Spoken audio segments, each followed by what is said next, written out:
অচেনা এক সুখের দেখা পেল এই মন, হাসিটা রূপকথার গল্পের মতন।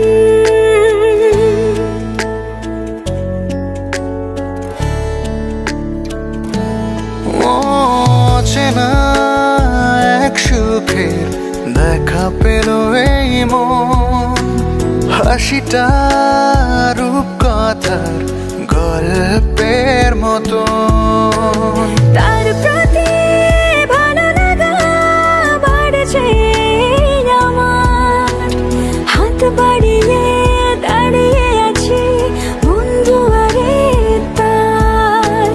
হাত বাড়িয়ে দাঁড়িয়ে আছি বন্ধু আরে তার।